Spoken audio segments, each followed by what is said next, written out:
Hey everyone! It can be hard sometimes to find good balance in survival and exploration games. Of course, the experience of the player is extremely relative, and the choice to do this in a procedurally generated world takes even more control out of the developer's hands to directly tailor the experience for you, but this does give us the possible trade-off of better replayability. Today, we're taking a look at Wayward, which is another game that dumps you in the middle of nowhere without a ton of backstory.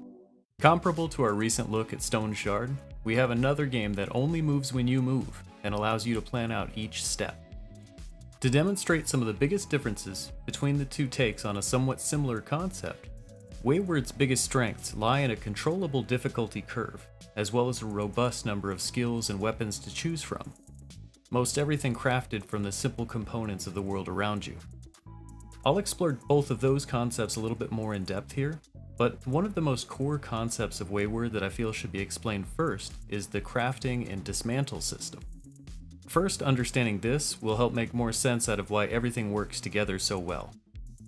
This game gives you immediate access to every recipe, but of course the rarity of ingredients or the number of steps it takes to create some of those ingredients makes some items much harder to attain than others.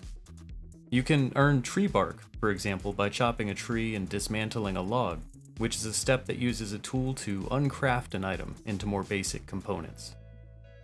It makes sense that it's easier to put together some pants made of tree bark than it is to forge armor.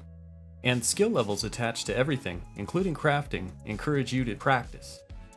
When you fail at making something, every ingredient and tool involved will actually take a hit to durability, and the quality of the ingredients ultimately affect the quality of the final product.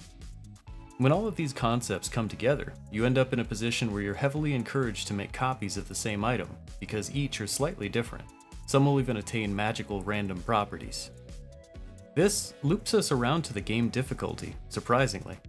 While the crafting system encourages you to tear up the landscape and utilize every resource from water to stone, ores, creatures around you, every negative action toward the environment counts against your reputation. That's right, the difficulty here is tied to how badly you've torn the place up. The difficulty level directly affects the type of creatures that spawn, and generally makes the world more aggressive. Positive actions, like planting trees, spreading grass seeds, tilling soil, these all help build your reputation and keep the difficulty curve of the game in check. It's important here to weigh the consequences of your individual actions. With immediate access to all of the crafting recipes, you might think that this would eliminate some of the mystery from the game. While there might be a little truth to that, there's a layer of mystery in discovering the workflow you'll need as a player. The weight of items in general will force you to settle down fairly quickly, or at least place some boxes down to keep your stuff together. As a survivor, you can decide if it's better worth your time to desalinate water, or maybe instead build slow filling wells. Again, knowing the resources involved, it's somewhat important to consider the cost of the environment, or you might see those rats on the map slowly start being joined by ravenous wolves, amongst other things. When I spoke about Stone Shard, putting a lack of control into the player's hands was one of my biggest criticisms.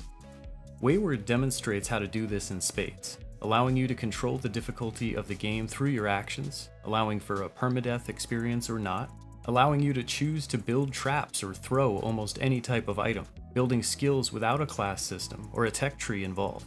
Reinforcing here what I said in that video, but using Wayward as a visual example, you're in a far better position here to plan your battles and play strategically by giving you access to more of those options. You could practice the skills you want before trying your luck against bigger targets, or opt to light your enemy on fire or lead them into a trap. That said, Wayward isn't itself a game without fault. Like many survival crafting experiences, it can be quite possible to settle down safely, once you have efficient means to keep fed and watered.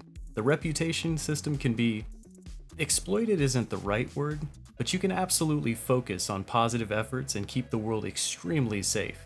It's completely up to the player to drive themselves into danger, and Wayward doesn't really yet do much to encourage you to do that exploration. Without a quest system to drive you outward, the game loses steam as a survival game fairly early if a player understands the basic concepts. While I wouldn't go so far as to say the replayability is an issue, I will say that the first time you figure something out, it's incredible. After that, maybe not so much. The UI is awkward to use and reminds me of the overly complicated customizable inventory systems from Project Zomboid. While they're not quite as bad here in Wayward, those systems that support containers within containers are often a pain. And I will mention some MMOs have managed to figure out far less frustrating inventory approaches that might be worth considering. But at the end of the day, for the low price, this one here is tough not to recommend for players who generally enjoy turn-based exploration, especially since it drops down to just over $5 from time to time. In addition, I am really impressed by the transparency and the patch history of the project as well. As far as a roadmap though, what I found was a Trello board of ongoing changes. This looks as if they're building out the game based on community suggestions and feedback. It's an interesting approach and somewhat similar to what we saw with the development of Space Haven. The difference here is that Wayward already has Steam Workshop and mod support, meaning this can quickly become a potentially different game for different people. But we may not also have a clear picture as to when the developers consider it a finished product.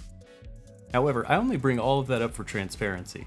As a consumer, if this looks like it's up your alley, it probably is. If you've never played anything similar, it's not a price point that'll break the bank for most folks, but you can likely save a buck or two if you want to wishlist it and wait until the next sale. Whatever you choose, I do appreciate you spending your time here with me today. Thanks for watching.